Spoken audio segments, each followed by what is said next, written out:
네, 안녕하십니까. SNS 기자연합회 김용두 회장입니다. 오늘은 21대 국회의원을 역임하시고 그리고 전 광명시장을 또 역임하시면서 의정활동을 계속 해오고 계신 우리 양기대 전 의원님을 모시고 오늘 청소년들과 함께 ESG 및 UN SDG 그리고 광명시에서 우리 양기대 시장님께서 활동하면서 그리고 의원 생활 하시면서 의정 활동하신 내용들을 가지고 학생들과 토론하는 시간을 좀 갖도록 하겠습니다. 예, 여러분 반갑습니다. 안녕하세요. 네, 안녕하세요. 오늘 정말 각별한 날인 것 같아요. 왜냐하면 청소년들 만나기가 쉽지 않아요. 과거에 광명시장 할 때 청소년들 특히 고등학교 학생들 상대로 특강은 뭐 몇 번 했지만 청소년들 만나기가 쉽지 않은데 우리 김용두 회장님께서 정말 각별한 학교에 각별한 학생들을 만날 수 있다 기회를 주셔서 열일을 제쳐놓고 내가 달려왔습니다. 사실 오늘도 제가 일주일에 한 번 전주의 우석대학교에 가서 석좌 교수로서 특강을 하는데 제 특강 제목이 갈등 관리와 협상이라는 것을 하고 있어요. 그래서 제가 동아일보 기자도 한 15년 했거든요. 기자 생활할 때 또 시장 한 8년 하는 경험, 또 국회의원 하는 경험들을 가지고 거기서 숱한 갈등들이 있었고 또 갈등을 해결하는 그 협상의 방법들을 강의를 하고 있는데 오늘 우리 김용두 회장님께서 그럼 어떤 학생들한테 어떤 그 주제로 얘기를 나눠야 하는지에 대해서 처음에 얘기를 들었을 때 보니까 ESG 등 또 뭐 지속 가능한 발전을 위한 뭐 여러 가지 여러분들의 관심사항 뭐 이런 걸 얘기하더라고요. 그래서 되게 그 학교에서 중고등학교에서 그거 그렇게 열심히 안 배우고 대충 개요만 배우는데 여러분들이 좀 특별한 사람이구나라는 생각을 하게 됐습니다. 그래서 오늘은 이제 제가 광명시장을 8년 하면서 광명에 큰 그 폐광이 있었습니다. 그것을 제가 이름을 광명 동굴이라고 바꿨는데 그게 죽음의 땅이었어요. 왜? 폐광이 된 이유 중에 하나가 그 오염 때문에 폐광이 됐는데 그 폐광에서 한 40여 년간 죽음의 땅으로 방치해 놓은 것을 우리 공직자들하고 또 시민들하고 개발을 했는데 그 개발 과정을 좀 얘기하면 그게 결국은 큰 틀에서 보면 도시 재생 또 그 과정 속에서 ESG의 정신도 살아있다고 봅니다.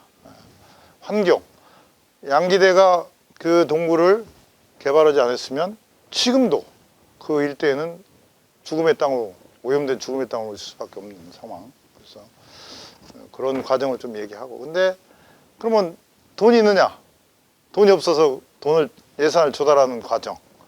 또 한 가지는 시의회가 있는데 시의회가 굉장히 반대하고 그랬을 때 그걸 어떻게 돌파해 나가냐는 문제. 뭐 그런 여러 가지들을 좀 얘기를 나누고 그런 다음에 제가 그 폐광을 국제 관광지로 개발하면서 뭘 하나 또 득을 얻었냐? 그 도시 재생이라는 저는 그냥 폐광을 개발해서 관광지를 만들겠다 뭐 이렇게 생각했는데 그것을 전문가들이나 교수분들이 야 이건 대단한 국제적인 도시 재생의 성공 모델이다 뭐 이렇게 얘기를 해서 제가 깨우쳤어요. 난 거기까지 생각 못 했는데 그래서 제가 뭐 시장을 하는 과정 속에서 영국의 그 런던 대학교에 가가지고 유럽과 미국의 뭐 그 최고 전문가들 교수들하고 해서 도시 재생 성공 사례 발표도 하면서 근데 그 도시 재생을 조금 더 깊게 들여다보니까 그 폐자원을 또 어떻게 잘 관리해서 이것을 재활용하고 상품화까지 그 스위스가 그런 그 일들을 세계적으로 유명하게 하고 있는데 그걸 제가 배우게 된 거예요. 그래서 우리 광명동굴이라는 그 옆에다가 그 폐자원을 활용한 업사이클 센터라는 걸 만들어 가지고 지금도 운영을 하고 있죠. 그게 이제 대한민국 최고의 업사이클 아트 센터, 아트를 또 붙였습니다. 업사이클 아트 센터가 돼서 전국의 지자체나 우리 청소년들이 엄청나게 많이 지금도 관람을 하고 구경하면서 배우는 거 있는데, 그래서 제가 우연한 기회에 동굴을 개발하면서 폐광을 개발하면서 그 업사이클 아트 센터를 만들어서 그것을 예술 작품으로, 또 일부는 약간 팔기도 했고, 원래는 제가 시장을 더 했으면 그것을 국제적으로 좀 팔려는, 왜냐하면 폐자원을 업사이클해서 그걸 가지고 작가들이나 관련 전문가들이 와서 작품으로 만들어서 그것을 전시 판매하는 그런 것까지 제가 해봤거든요. 그래서 여러분들이 이제 ESG 등등등을 하고 있는데, 길게 보면 그런 경험들이 여러분들한테 도움이 되지 않을까 그런 생각을 해서 본격적으로 이제 대화를 하기 전에 우리 학교 우리 청소년 학생들이 지금 실천하고 있는 그 프로젝트들 설명하는 시간, 그리고 듣고 이런 부분으로 이렇게 일들을 하고 있구나 이렇게 알 수 있는 시간 한번 가져보겠습니다. 네. 안녕하세요. 저부터 일단 먼저 소개를 해드리자면 저는 SLT 국제학교에서 학생회에서 부회장을 맡고 있는 박세은이라고 합니다. 안녕하세요. 저희 일단 지금 아까 오면서 느끼셨겠지만 저희가 공립학교보다 사실 시설이 조금 작아요. 근데 지금 여기 있는 학생들은 정말 대단한 일을 하고 있다라고 자부할 수 있을 만큼 저희가 정말 멋진 일을 하고 있거든요. 그거를 한번 오늘을 기회를 통해서 증명을 해보도록 하겠습니다. 저희 일단 SLT 국제학교에 대해서 간단하게 소개해드리자면 저희는 기독교 학교이고요. 그래서 세상에서 빛과 소금으로 또 사회 영향력을 긍정적으로 끼쳐라, 또 사회 문제점을 저희가 지적을 하면서도 또 거기에서 목소리를 내고 또 직접 실천을 해라라는 배움으로 통해서 저희가 지금 학습을 하고 있고요. 지금 저희가 하고 있는 프로젝트 중에서는 SI라는 게 있어요. SI는 Students in Action이라는 프로그램인데요. 저희가 지금 사회에 여러 가지 문제점이 있잖아요. 아까 말씀해 주셨다시피 업사이클링, 저희가 지금 거의 비슷한 걸 하고 있거든요. 그런 것들을 저희가 직접 사회 문제점을 또 저희가 서치를 해가지고 지금 각각의 프로젝트를 만들고 있어요. 그래서 지금 여기 모인 학생들은 지금 4개의 프로젝트를 지금 진행하고 있는 애들이고요. 저희가 가능하다면 혹시 각 프로젝트 소개해드려도 괜찮을까요? 네, 알겠습니다. 저희 먼저 지금 뒤에 있는 C팀이라는 프로그램 팀인데요. 저희가 한번 간단하게 소개해드릴게요. 안녕하세요. 저희는 청소년 환경팀 SEED Simple Eco Everyday라고 합니다. 저희는 환경 방관을 바꾸기 위해 누구나 일상에서 쉽게 실천할 수 있는 친환경 습관을 만들어가는 일을 하고 있습니다. 분리배출 교육, 업사이클링, 그리고 몽골 현지에서 플러깅까지 작은 실천으로 진짜 변화를 만들어가고 있는 팀입니다. 감사합니다. 안녕하세요. 저희는 너럴랩이라는 팀인데요. 저희는 요즘에 특히 심해지고 있는 마약 관련된 문제를 마약 교육을 통해서 해결해보고자 하는 팀입니다. 저희 요즘에 특히 SNS 그리고 특히 텔레그램 이런 거를 통해서 학생들이 너무 쉽게 마약을 접하게 됐어요. 특히 5년 사이에 14배나 청소년 마약 사범이 늘어나고 있는데요. 그런 거에 비해서 저희 나라의 마약 교육이 조금 더 체계적이었으면 좋겠다라는 생각에서 시작한 팀입니다. 저희는 그냥 문제점만 드러내고 있는 것이 아니라 저희는 또 가이드북, 한국어와 영어로 된 가이드북을 제작 중에 있고요. 그리고 또 평소에 학생들이 온라인을 통해서 교육할 수 있도록 AI 랭귀지 모델을 만들어서 거기를 통해서 친구들이 이런 마약 교육을 조금 더 재밌고 쉽게 교육을 받을 수 있도록 노력을 하고 있습니다. 저희의 최종 목표는 마약 교육과 그리고 그런 재활 치료가 잘 될 수 있는 인프라를 가지는 것이 저희 목표인데요. 이번 이 시간을 통해서 많은 것들을 배워가고 싶습니다. 감사합니다. 안녕하세요. 저는 액티즌즈 팀의 리더 이하일이라고 합니다. 저희 팀은 ESG에 포커스를 하고 있는데요. ESG가 Environment Social Governance를 뜻하면서 회사들이 얼마나 이걸 잘 지키고 있는지 체크를 하기 위해 만들어졌잖아요. 그런 만큼 ESG는 기업을 위한 거라는 인식이 많아서 저희는 이게 기업뿐만이 아니라 학교에서도 실천할 수 있다는 생각으로 프로젝트를 시작했어요. 저희는 먼저 체크리스트로 시작을 했는데요. 그 이후로 탄소 배출에 대해 포커스를 잡게 되면서 회사만큼 학교들도 탄소 배출을 많이 하고 있는데 그 중에 가장 큰 원인이 음식물 쓰레기라는 걸 알게 됐어요. 그래서 거기에 포커스를 잡으면서 더 크게 발전해 나가고 있어요. 이번 기회를 통해서 더 많이 알아가는 시간을 가졌으면 좋겠습니다. 감사합니다. 안녕하세요. 저는 바이오리듬 팀의 리더 김예은입니다. 저희 팀은 이제 이름에서 알 수 있듯이 바이오 생물하고 과학적인 지식을 가지고 지역사회에 긍정적인 변화를 만드는 걸 목표로 하고 있는 팀인데요. 현재 저희 팀에서 진행하고 있는 프로젝트로는 음식물 쓰레기, 그리고 커피박, 또 쌀뜨물을 가지고 만든 EM 유용 미생물을 가지고 이제 퇴비와 활성액을 만들어서 그걸 연구를 통해서 공기정화 식물 키트를 만들고 이제 그거를 기관지가 약한 학생들이나 요양원에 계신 어르신분들에게 나눠주는 프로젝트를 진행하고 있습니다. 오늘 귀한 발걸음 해주신 만큼 좋은 시간 됐으면 좋겠습니다. 감사합니다. 네, 오늘 네 팀에 대해서 프로젝트를 지금 실천하고 있는 거를 지금 들어봤는데요.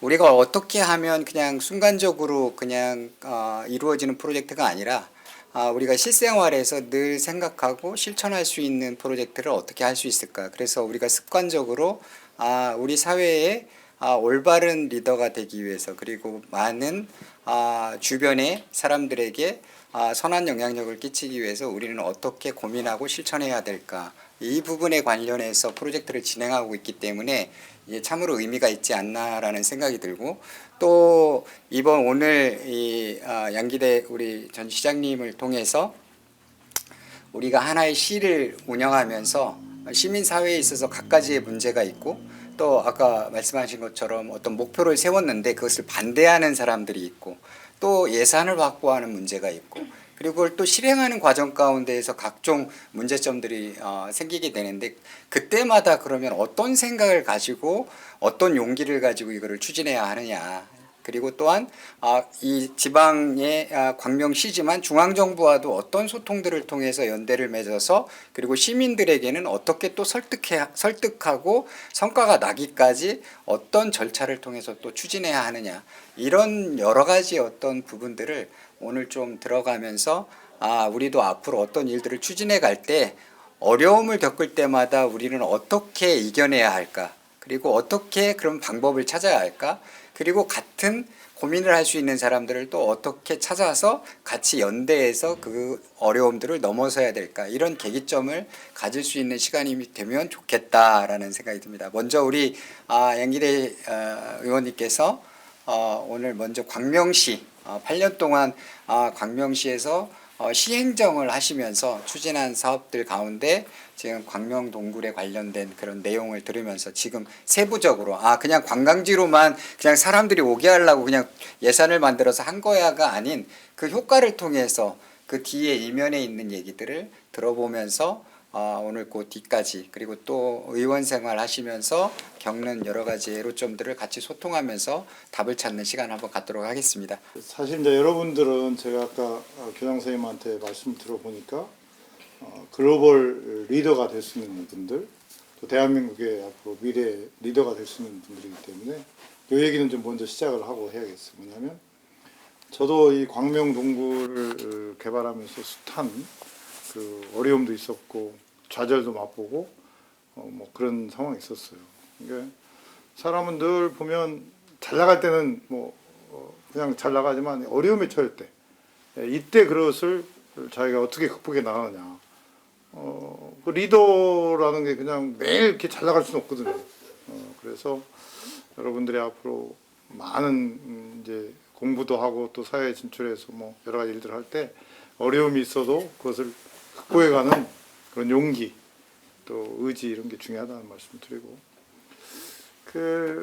저한테는 이 광명동굴이라는 게 참 문명처럼 다가왔는데, 제가 동아일보 기자를 15년을 했어요. 근데 어느 날 뭐 여러 가지 뭐 개인적인 사정, 회사의 사정 뭐 여러 가지 있었지만 제가 어렸을 때부터 저는 정치를 한번 해보고 싶은 생각이 늘 마음속에 있었어요. 그런데 정치를 좀 해야겠는데 조금 빨리 이 정치에 들어가서 정치권에 들어가서 좀 다양한 경험을 통해서 정치 지도자가 한번 되고 싶은 꿈이 있었던 거예요. 그래서 제가 이제 40대 초반에 그때 하루 지금으로 말하면 2004년인데 동아일보 기자를 한 일주일 만에 그만두고 17대 총선에 출마를 하게 됐습니다. 근데 제가 살고 있는 곳이 아닌 광명이라는 경기도 그 광명이라는 곳에 가게 됐습니다.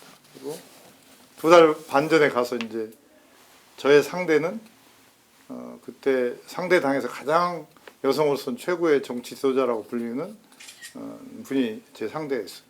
그분은 광명시장도 두 번 하고 국회의원도 하고 있는데 제가 40대 초반에 붙겠다고 도전을 가서 했어요. 그것도 2달 반 전에 가가지고 그분은 뭐 오랫동안 그쪽에서 터줏대감 정치인이 됐고 굉장히 그 인지도 높은 분이었는데 그래서 이제 뭐 될 뻔 알았는데 떨어졌어요. 그런데 이제 그렇게 하는 과정 속에서 이 광명동굴 그 이름은 제가 그냥 만든 거예요. 원래는 그 폐광 있는 지역의 산 이름이 가학산입니다. 가학산.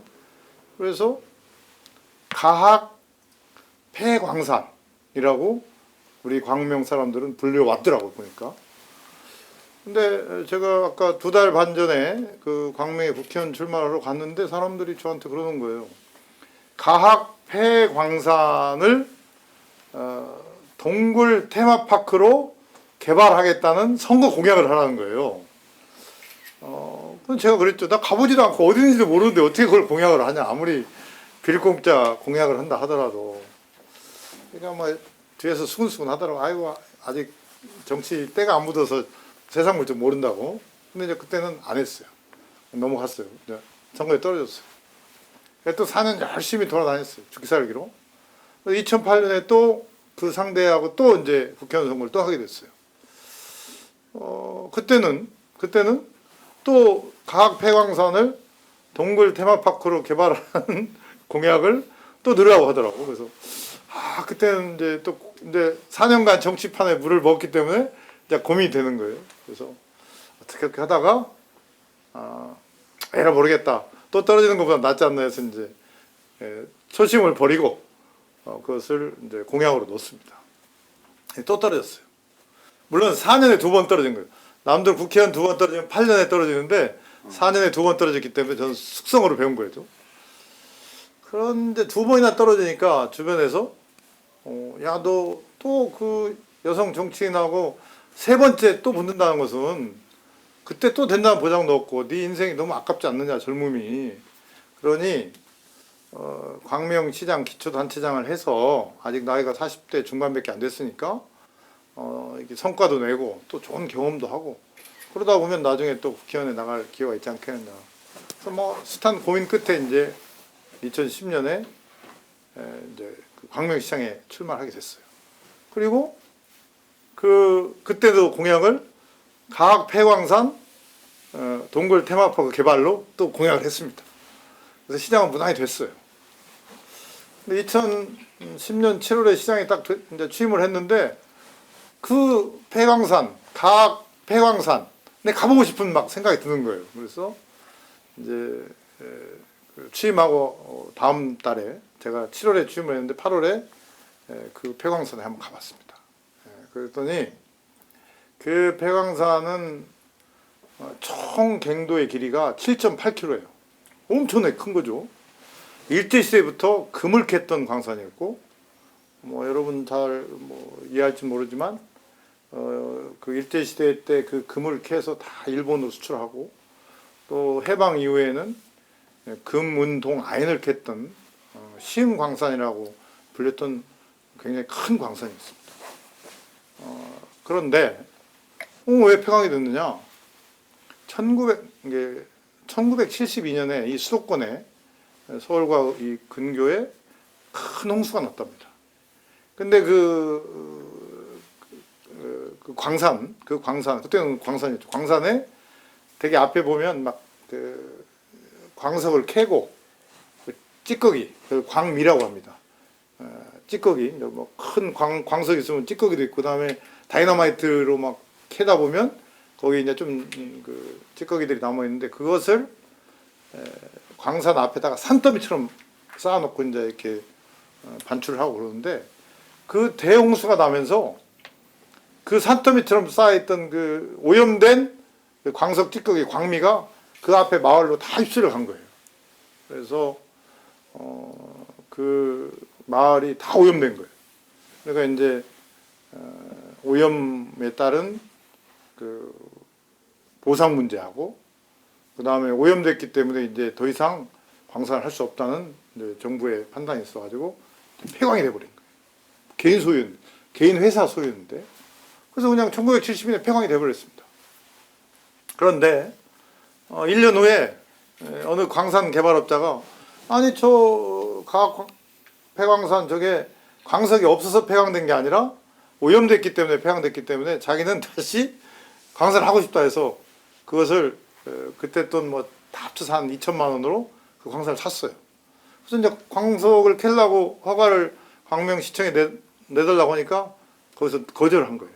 그래서 이제 그때부터 그냥 폐광으로 남아 있었던 거예요. 근데 이 광산 폐광은 금을 깼던 곳이기 때문에 아주 암석이 뭐 화광암보다 더 단단하고 좋아요. 그리고 내부에 들어가면 공기가 매우 좋습니다. 아주 쾌적하고 1년 내내 12도예요. 그러니까 그 1년 내내 12도라는 것은 여러분 이런 생각이 들 거예요. 12도 정도면은 와인을 저장하기 아주 좋은 데고 그 다음에 발효식품을 저장하기 뭐 새우젓이라든지 젓갈류라든지 이것을 저장하기 제일 좋은데 그래서 이분이 이제 그런 거에 착안을 해서 1979년부터 저 인천에 소래포구라는 데가 있는데 그 소래포구에 새우젓 상인회하고 협약을 맺어서 그 새우젓을 그 폐광 안으로 들여와 가지고 숙성해주고 이제 돈을 받는 그 큰 드럼통으로 이제 숙성해주고 돈을 받는 것을 이 양기대 눈에 띌 때까지 계속 한 거예요. 한 40년간. 그냥 뭐 거기는 그 일대는 죽음의 땅에 아무도 가지 않습니다. 그 사람들이 새우젓을 그 드럼통으로 넣고 빼낼 때 그때만 이제 주인하고 같이 가서 빼내는 아무도 가지 않는 곳이죠. 그리고 그 폐광의 바로 앞에 쓰레기 소각장, 요즘은 자원 회수 시설이라고 하잖아요. 그 쓰레기 소각장만 하나 덜렁 있어가지고 광명시, 구로구 등등 그 일대의 쓰레기만 이제 거기다가 그 배송해가지고 이제 거기서 쓰레기 소각장에서 그것을 태우는 이제 그렇게만 몇십 년을 해온 거죠. 그래서 이제 제가 딱 들어가 보니까 이게 안에 들어가 보니까 이게 총 경도가 7.8km인데 지하가 273m고 지하 이렇게 7레벨도 돼 있고 지하 3레벨과 지하 5레벨은 나중에 해보니까 1급수 물이 막 산에서 계속 내려오는 아주 굉장히 좀 신비감도 있더라고요. 근데 뭐 아까 이 새우젓 드럼통이 막 수백 개가 널려 있고 그런데 그 공무원들하고 이렇게 높게 계속 들어가 보니까 한 400개 들어가 보니까 엄청난 큰 동궁이 하나 있더라고요. 그래서 내가 저 동궁에는 우리 저 예술의 전당 같이 동굴 예술의 전당을 만들면 좋겠다 뭐 이런 생각을 하고 이제 왔죠. 그렇게 해서 이제 왔는데 이 폐광이 개인 소유잖아요. 근데 제 앞서서 두 분의 시장님도 이걸 개발할까 말까 이렇게 좀 조사도 하고 그랬더라고요. 근데 이게 그 개인 소유이기 때문에 한계가 있었던 거예요. 그래서 제가 가만히 생각을 해보니까 이걸 사야겠더라고요. 그래서 43억 원의 시 예산을 들여서 이것을 그때 2004년, 2010년, 11년에 1월 달에 샀습니다. 1월 달에 샀어요. 그러니까 6개월 만에 제가 시의회 의원들을 잘 설득해서 샀어요. 근데 당시에 이 시의회가 6대 6이었습니다. 저를 지지하는 정당이 6, 저를 반대하는 정당이 6이었어요. 그러니까 그 반대하는 정당의 시의원들은 두 가지, 그 시의원들은, 반대하는 시의원들은 두 가지 생각을 했던 거예요. 하나는 저게 돈 먹는 하마가 될 거고 뭐 나중에 오염되는데 저게 개발이 되겠어? 하다가 중단하면은 또 저게 흉물이 되고 예산만 낭비하고 뭐 이런 게 하나 있었고, 또 하나는 이거 혹시 하다가 양기대가 저걸 성공시키면 정치적으로 자기들이 굉장히 불리하잖아요. 그 두 가지 감정이 이제 있었던 거죠. 근데 제가 뭐 다른 것도 아니고 땅을 사겠다고 하니까, 그래 뭐 땅 사는 것은 요즘 부동산 뭐 투자하듯이 이건 괜찮지 해가지고 43억 원을 승인해 줬어요. 그래서 이제 6개월 만에 해서 제가 그 소유주가 노인 어르신이었는데 저희 공무원 중에 오랫동안 그분하고 인간적 관계를 맺어온 그분 통해서 그걸 샀습니다. 그래가지고 그 40년간 닫아있던 문을 확 열어 제끼고 세우지서 다 보낸 다음에 이제 조금 내부 정리를 하고 전기 가설 좀 하면서 이제 시작을 하려고 했죠.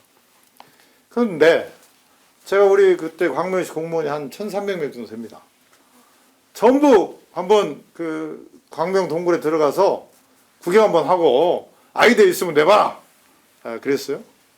그때 저는 시장이 말하면 다 듣는 줄 알았더니 나중에 들어보니까요, 겨우 아주 극소수에 몇 명, 몇십 명만 가서 본 거예요. 왜 안 갔냐 했더니 나중에 알게 된 거예요. 왜 안 갔냐 했더니 저 어차피 저 젊은 시장이 어떤 걸로 와가지고 자기가 전혀 경험도 없이 괜히 해보겠다는 그런 만용 비싼 거 부리고 있는데 괜히 우리가 그 부안에 동해서는 안 된다. 지 혼자 하도록 지풀에 나중에 꺾이도록 우리는 동조할 수 없다. 뭐 그런 공무원들 사회에서의 여론이 있었던 거예요. 그래서 아무도 안 갔다는 거예요. 거의 극소수만 갔다는 거예요. 그리고 일이 잘 안 되는 거예요. 더구나 저는 광명 출신도 아니고 그냥 2004년에 국회의원 출마하기 위해서 다른 지역에서 왔기 때문에 이제 나이는 이제 그때 시장이 되니까 만으로 46살. 공무원들 중에 국장이나 과장들은 저보다 10년 이상 훨씬 나이가 많은 10몇 년 많은 사람들. 그분들이 보기에는 저 시장 참 애숭이죠, 애숭이. 그러니까 뭘 지시를 하면 제가 기자 15년의 강호를 보면 그냥 한나절이면 끝날 것을 일주일 돼도 피드백이 없는 거예요. 물어보면 진행 중입니다.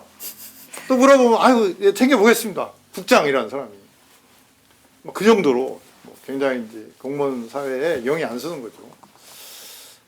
그래서 그럼 이걸 돌파를 할까요? 여러분 같으면 이걸 어떻게 돌파하겠어요? 이제 칼은 뺐는데 땅도 샀는데 안 하겠다고 그냥 죄송합니다, 미안합니다 하고 말할 수는 없잖아요. 근데 일은 앞으로 여러분 또 이제 리더가 될 건데, 일은 리더가 물론 선도적으로 하지만은 일은 공무원들이 하는 거잖아요. 일은 회사의 직원들이 하는 거잖아요. 근데 그 중에 한두 사람 빼고는 아무도 내 편이 없는 거예요. 한두 사람은 저를 졸졸 따라다니면서 여러 가지 어드바이스도 하고 저랑 같이 논의도 하고 그랬는데 그런 같이 일을 하는 사람이 없는 거예요. 그래서 궁여지책으로 우리 공무원 1,300명과 전부 회식을 하게 돼요. 회식. 부서별 회식. 여기 팀별 회식. 교장 선생님이 팀별 회식을 해주는 거예요. 진짜. 그 1,300명하고 제가 다 했어요. 그래서 당시만 해도 그 2011년이니까 지금으로 또 15년 가까이 됐잖아요.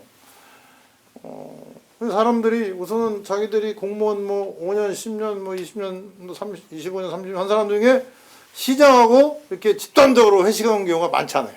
간부가 아닌 사람은. 더구나 제가 동아일보 기자하면서 술을 좀 배웠거든요. 취재 차원에서.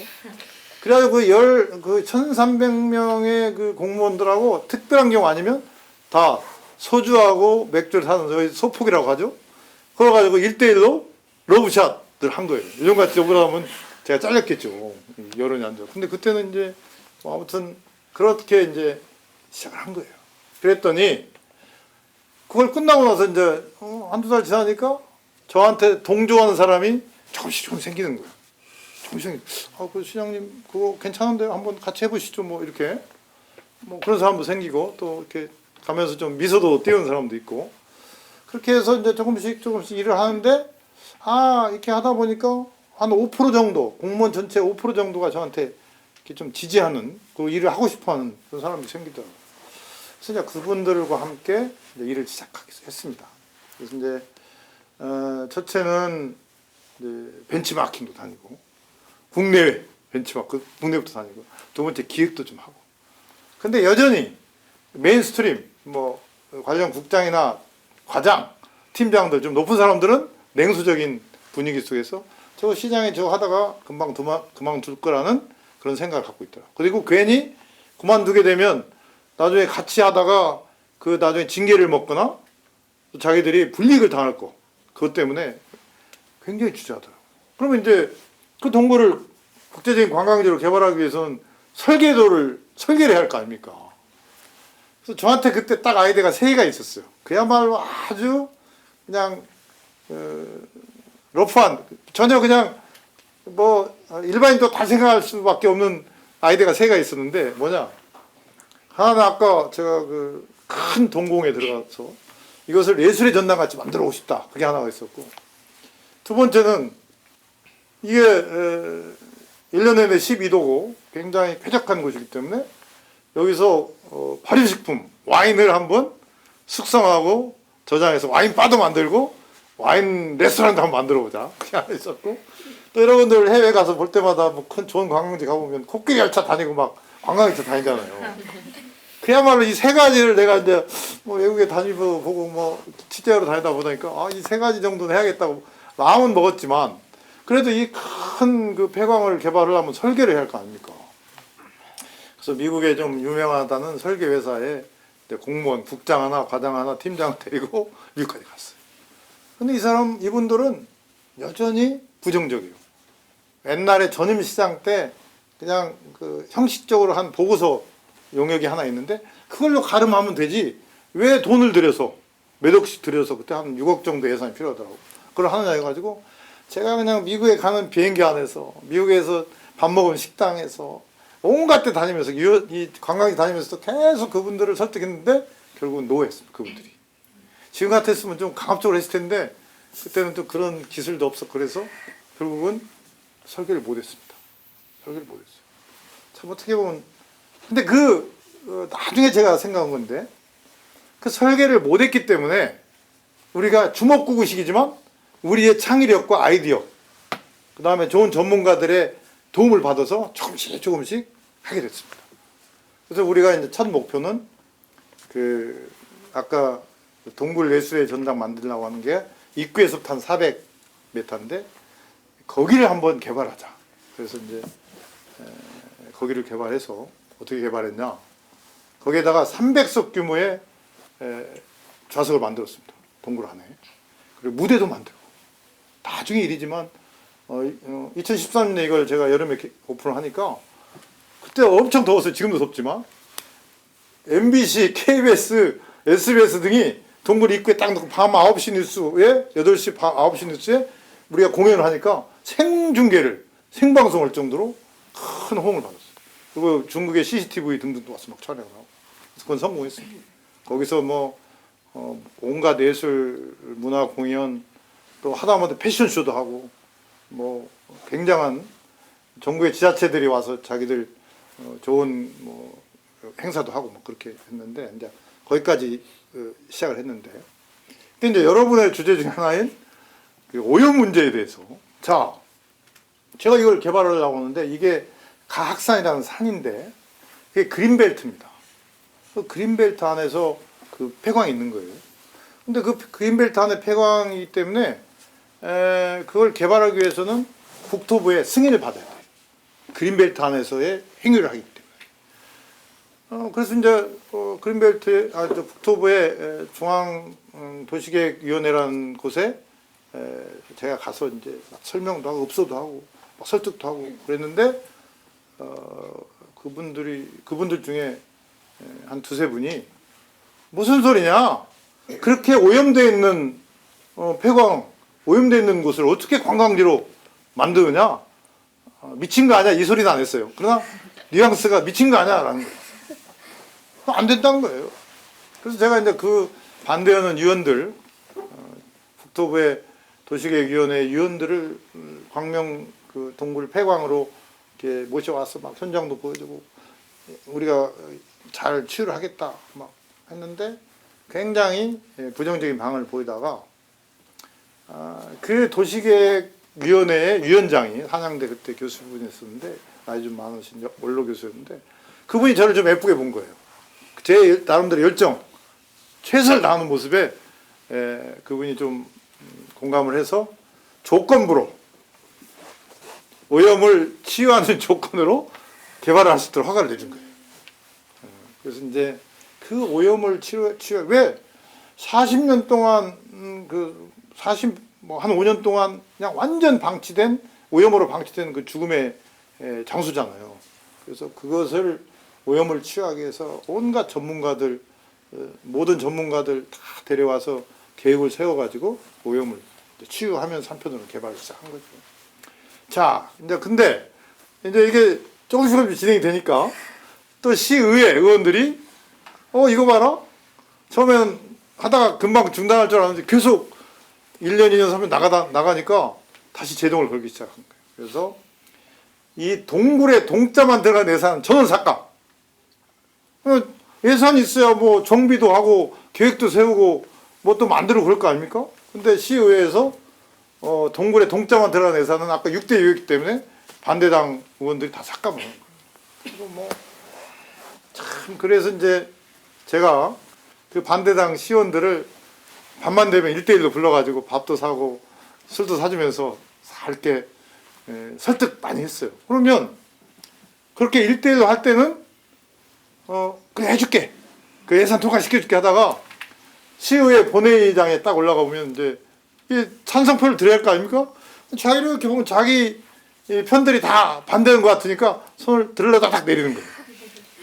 예산이 통과가 안 돼요. 그래서 이제 그런데 그 상임위 이제 우리가 예산을 그 통과시키는 그 프로세스는 어떻게 되냐면 시에서 예산을 편성을 해서 예산안을 작성을 해서 시의회에 내면 상임위원회에서 뭐 복지건설위원회 또 뭐 교육위원회 뭐 이렇게 이제 상임위원회가 있지 않습니까?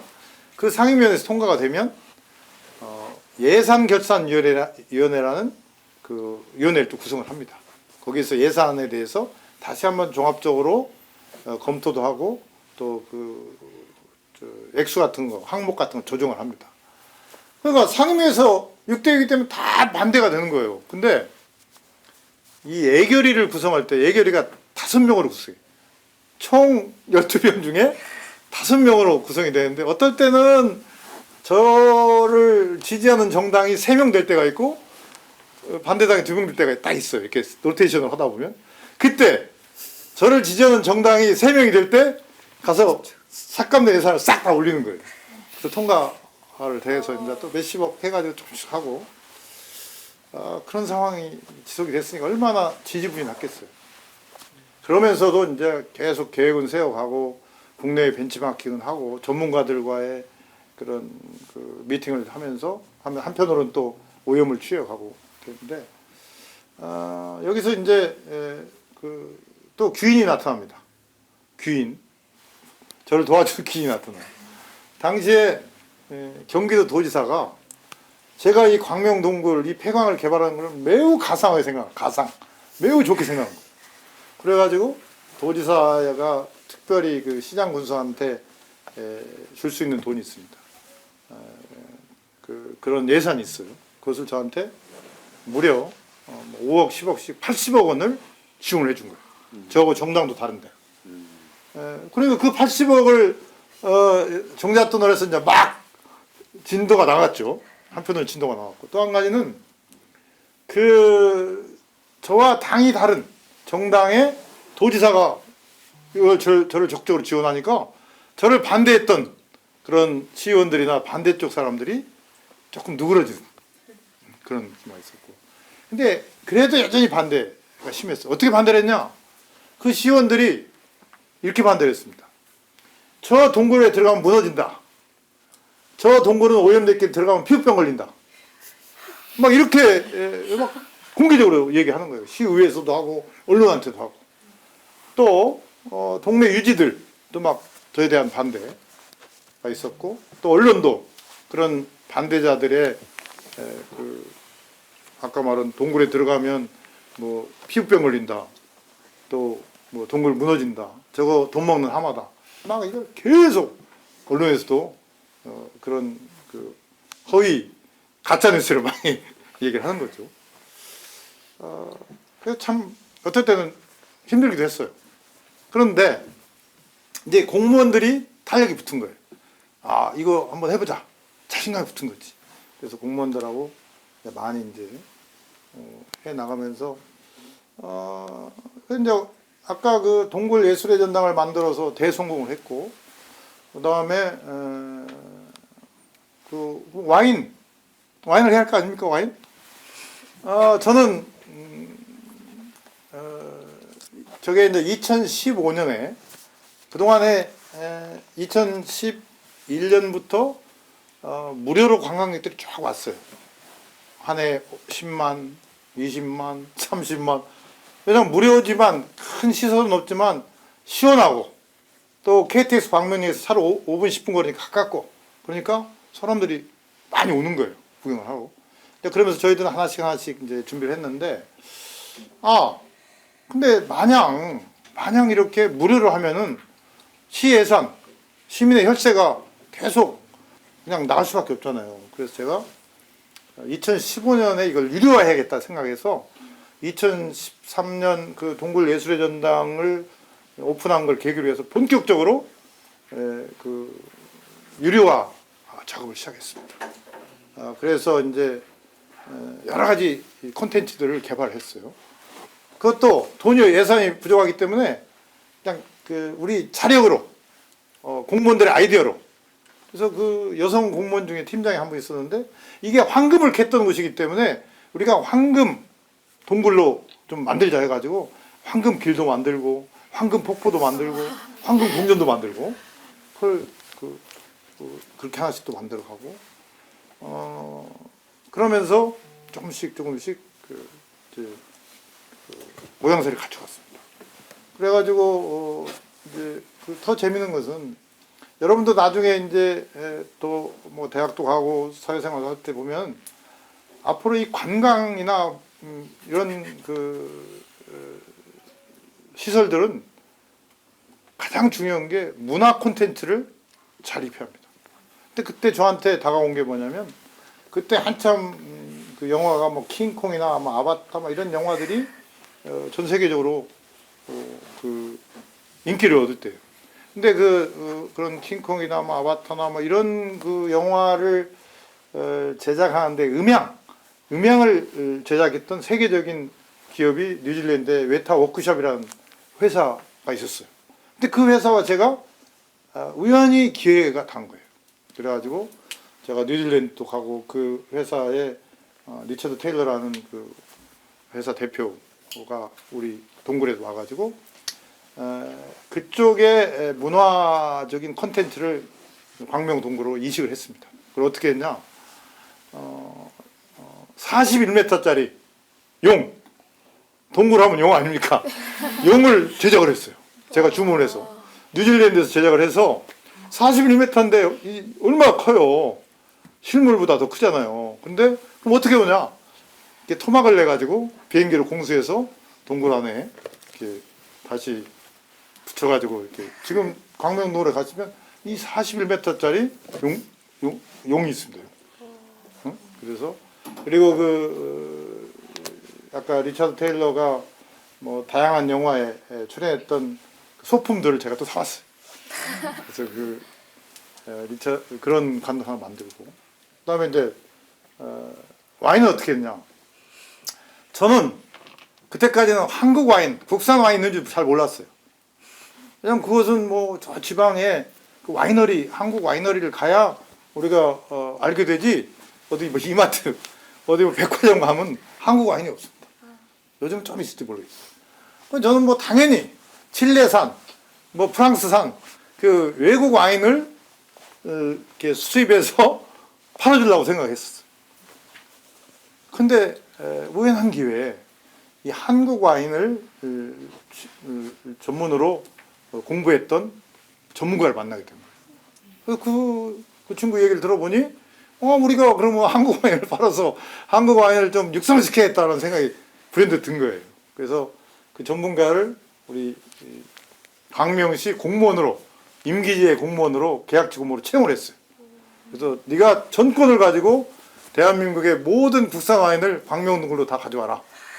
그래서 그 친구가 노력을 해서 무려 200종을 가져온 거예요. 200종.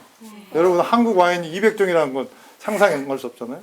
그래서 그 기존에 우리가 제가 이제 총 7.8kg의 그 폐광 중에 1.4kg를 제가 개발했습니다. 그 중에 200m를 크게 확공을 해서 와인 동굴을 별도로 만들었어요. 그래서 100m에는 그 가져온 국산 와인들을 팔아줬어요. 수수료 안 받고, 수수료 안 받고 그냥 오면 무조건 팔아줬어요. 그리고 이제 50m는 와인 저장소를 하고 나머지 50m는 그 와인 레스토랑을 제가 만들어서 내가 영업사원 영업을 했어요. 그래서 거기는 실제 우리 그 한국 한우로 비프스테이크 만들어가지고 그 양식도 팔고 국산 와인도 파는 레스토랑을 제가 운영을 했습니다. 제가 시장이니까 제일 그 오너니까요. 그래서 아무튼 그렇게 했어요. 나중에 저희 어른 되면 와인. 그래서 이제 1년에 그 국산 와인을 5만 병, 6만 병씩 팔아줬어요. 그래서 지금도 대한민국의 한국 와인을 생산한 분들은 저를 신 같은 존재로 생각합니다.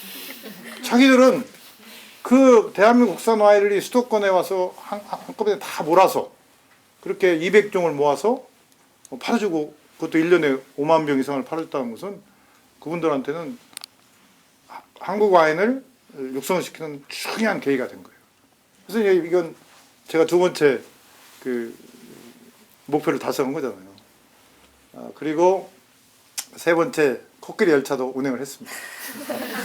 했어요. 근데 제가 이제 시장 그만두고 후임 시장이 좀 소홀하게 하니까 최근에 코끼리 열차는 운행 중단. 와인 레스토랑도 중단. 나머지는 계속 하고 있는데. 어쨌든 그래도 이제 2015년 이제 4월에 유료화를 해서 그 해 9개월 만에 유료 관광객이 92만 명이 왔어요. 2016년에는 더 대박이 나서 유료 관광객이 무려 142만 명이 왔어요. 그래가지고 다 경비 제하고 80억 원의 수익을 받습니다. 그래가지고 그때 정규직 직원과 계약직 그런 직원 합쳐서 한 해 500명이 광명동굴에서 일을 해서 일자리 창출 크게 기여를 한 거죠. 근데 그 다음 2017년에는 123만 명, 그 이후에는 116만 명 왔다가 코로나 때 좀 많이 침체가 돼서 지금 한 60만 이 정도 오는데 현재 한 900만 명 가까이 왔다고 하더라고. 이제 그래서 1000만 명 그 시대를 바라보고 있는데 자 이제 조금 동굴 설명만 길어졌는데 자 그래서 그 예산의 문제를 한번 얘기하고 싶어요. 첫째 43억 원에 그걸 샀어요. 그리고 조금씩 10억, 20억씩 들어갔죠. 근데 아까 그 경기도지사가 80억을 줬단 말이죠. 그런데 그 경기도지사 다음 지사가 와가지고 뭘 했냐. 경기도 예산으로 400억을 이렇게 딱 내놓고 경기도 30회 시군에 좋은 아이템으로 서로 경쟁을 한 거예요. 그래서 우리 광명동굴이 1등을 했어요. 그래가지고 100억을 1등 상금으로 타온 거예요. 그래서 지금 여러분이 혹시 광명동에 가보면 제가 시카고에 큰 전광판이 있다고 그래서 그걸 본따서 그 100억 중에 28억을 들여서 아주 큰 전광판을 만들었습니다. 그게 이제 광명동굴의 또 다른 명물이 됐는데, 아무튼 100억을 따왔어요. 그리고 그 다음에 또 했는데, 이번에는 뭘 했냐? 아까 업사이클 아트센터. 그걸 제가 이제 만들었다고 했잖아요. 거기서 또 2등을 해가지고 50억을 상금을 받았어요. 그래서 이제 그 광명 동굴에 그 바로 옆에 그냥 붙어 있습니다. 그래서 그 업사이클 아트센터를 만들어서 거기에 이제 큰 전시장을 만들고 또 공방도 만들었어요. 공방 뭐냐면 작가들이 와서 그 작품 활동을 할 수 있게 하고 또 시민들이 와서 가족 단위로 뭐 와서 또 일반인들이 와서 그 공방을 할 수 있게 그런 시설도 만들고 그래서 그게 아까 오늘도 이어지고 있으니까 여러분들이 혹시 그 관심 있는 분들은 지금도 광명시에 가면 그 공방 아트센터가 남아 있으니까 한번 가볼 필요는 있다. 그래서 그리고 이제 예산 문제는 그렇게 해서 이제 다 해보니까 한 이게 뭐 왜냐면 완벽한 저 폐광 오염 곳이었기 때문에 도로조차도 없었던 거예요.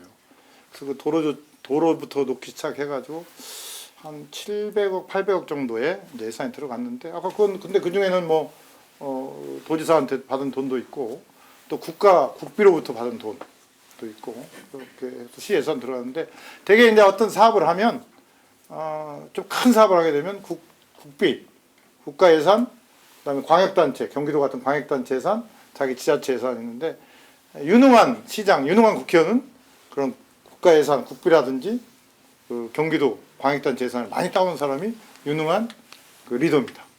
왜냐하면 자기 도시의 예산은 한계가 돼 있으니까요. 그래서 지금 같은 이 예산처리거든요. 이게 국회 예산처리, 지자체도 다 예산처리인데 국회는 지금요 상임위별로 내년 728조 되는 국가 예산을 심의하고 있습니다. 한편에서는 각 상임위별로 소관 그 부처의 예산을 지금 상임위에서 심의하고 있고 그 한편으로는 뭐냐면 국회 예산결산특별위원회가 또 구성이 돼서 열리고 있습니다. 전체 국회의원이 총 300명인데 예산결산위원회는 여야 50명으로 구성됩니다. 그러면 예산결산위원회는 뭐냐?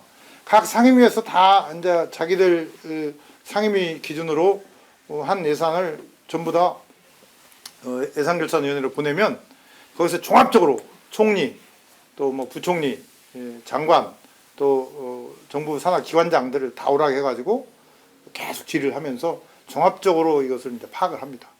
그런 다음에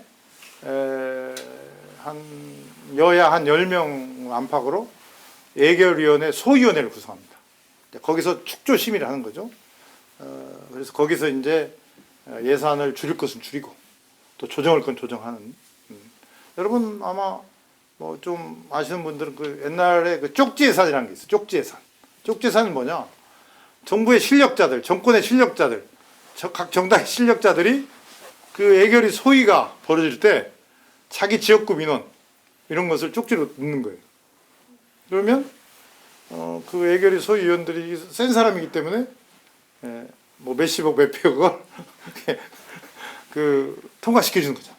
나쁜 편법이죠. 근데 또 그것을 그 실력자들은 지역구에 가가지고 자랑을 하는 거죠. 내가 힘이 이렇게 세서 그 국회 소위원회에서 예결위 소위원회에서 내가 이렇게 따왔다. 도로 예산 따왔다. ESG 예산 따왔다. 이렇게 얘기를 하는 거잖아요. 그래서 그런 국회 구조가 있습니다. 그래서 저도 그 소위위원을 제가 2년에 걸쳐 2번 했는데 제가 하나 좀 소위위원 하면서 제목을 챙긴 게 하나 있어요. 뭘 했냐? 제 꿈은 뭐 여러분 다 꿈이 있는데 제 꿈은 남북 고속철도를 놔서 유라시아 대륙철도로 연결해서 우리 서울에서 저는 이제 광명에서 개성, 평양, 시너지 거쳐서 한편으로는 베이징, 한편으로는 블라디보스토크 거쳐가지고 가서 나중에 모스크바에서 만나서 파리까지 가는 게 제 꿈입니다. 제가 이것을 2015년부터 이 작업을 해왔는데 제가 이제 예결위 소위를 하면서 여야 간사하고 예결위원장한테 나한테는 10억만 달라. 나 한번 욕심 안 부리겠다. 몇십억 몇백억 욕심 안 부리겠다 해가지고 10억을 받았는데 통일부 장관이 뭐 10억 필요 없고 5억만 달라고 해서 남북 고속철도 건설을 위한 타당성 검토 용역비 5억을 남북 협력기금에서 받아가지고 통일부에서 우리 한국교통연구원 국책연구기관에 그 용역을 했습니다. 한 1년 해가지고 2급 비밀로 지금 남아 있습니다. 진짜 저는 좀 그 불량하지 않아서 이렇게 선한 데 썼는데 불량하게 쓰는 사람도 있죠. 어쨌든 이게 이제 예결위 소위가 그런 거 하는 겁니다. 어쨌든 뭐 광명 동굴을 얘기하면서 여러분들한테 이런저런 얘기를 많이 했는데 제가 이제 이것도 하나 있어요. 요까지만 하고 이제 제 얘기를 좀 정리를 하겠습니다. 어느 날 2013년 그 무렵인데 우리가 동굴 예술의 전당을 이제 개발한 그 전후쯤인데 주한 프랑스 대사관의 문화원장이 우리한테 제안을 했어요.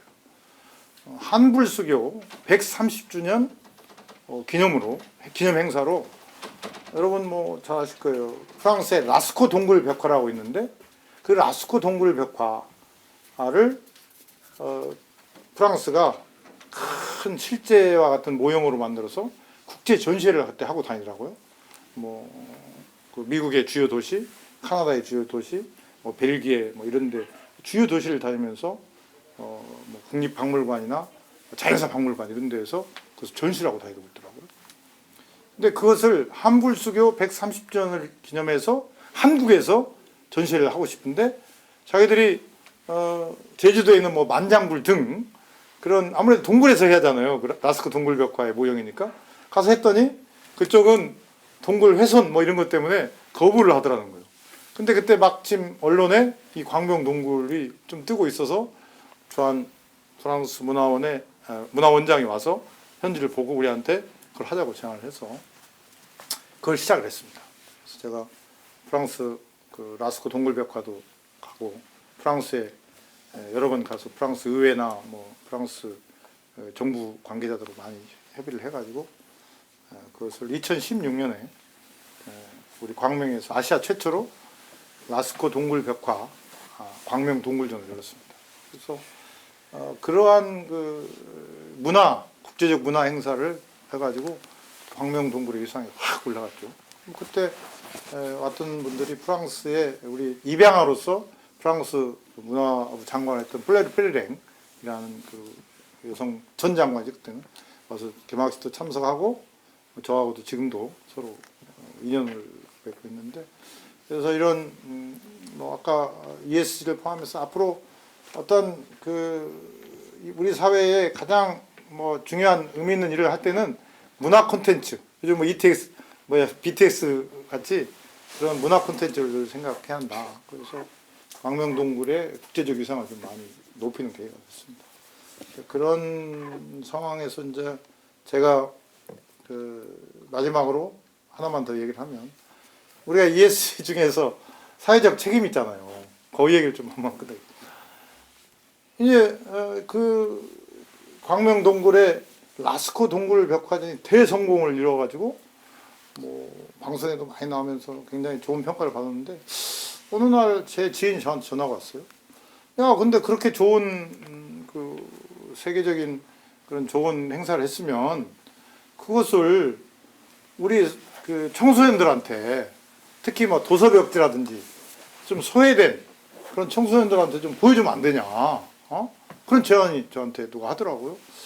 가만히 생각을 해보니까 좀 일리가 있다 생각을 해서 이제 준비를 해서 많은 펀딩도 받고 준비를 해서 대한민국의 도서벽지라든지 그 고아원이라든지 그런 굉장히 소외된 그런 청소년들을 제가 4,000명을 그 광명 동굴 초청을 해서 1박 2일 초청을 해가지고 그 라스코 동굴 벽화가 그대로 전시를 계속하고 있으니까 거기도 구경시키고 또 동굴도 구경시키고 또 SBS 방송국도 가서 구경도 시키고 또 맛있는 것도 대접하고 그게 사회적 책임 아니에요? 우리 지자체가 했지만 기업들이 그렇게 사회적 책임을 갖고 하는 거잖아요. 그래서 그렇게 하면서 제가 좀 프랑스의 전현직 그 문화부 장관들하고 이렇게 서로 인연이 돼가지고 광명동굴에서 문화민주화 선언도 하고 그런 계기가 있었습니다. 그래서 우리가 뭐 ESG 하면은 뭐 그게 그냥 거기 문자 그대로 뭐 환경, 뭐 사회적 책임, 뭐 지배구조 이게 아니라 우리가 일상 생활 속에서 정치민 정치, 기업이면 기업, 또 아니면 뭐 여러분의 일상 생활 속에서 구현해 나가는 게 ESG가 아니겠나 그런 얘기를 하면서 일단 두서없지만 제 얘기는 마치겠습니다. 네, 감사합니다. 그리고 제가 마약 그 문제는 제가 이제 국회의원 할 때 하반기 국회는 되게 국회의원 임기 4년인데 전반기에 상임위원회를 하나 하고 2년간 또 2년 또 다른 상임 물론 4년간 풀러온 사람인데 대부분은 2년에 한 번 상임위 하나 하고 또 나머지 2년은 또 다른 상임위를 하는데 제가 하반기 상임위원회를 기획재정위원회를 했어요. 그 기획재정위원회는 기획재정부, 국세청, 관세청 이 관세청을 하면서 마약 문제를 제가 좀 많이 알게 됐어요. 그리고 최근에는 뭐 이건 실명 걸어놔도 될 거예요. 그 남경필 전 그 경기도지사가 아들의 마약 문제 때문에 굉장히 그 고통을 겪었고 아들이 마약을 끊지 못해서 감옥에도 가 있는데 11월쯤 출소한다는데 출소했습니다. 그렇죠? 네. 저한테 11월에 출소했는데 근데 그런 아들의 그 마약 그것 때문에 본인의 삶을 정치를 포기하고 그 마약 퇴치 그다음에 마약 예방 거기에 자기가 지금 재단을 만들어서 그걸 하고 있고 앞으로도 계속 그 국내에 그 마약 했던 특히 젊은 분들을 좀 집중적으로 예방하고 치유하는 역할을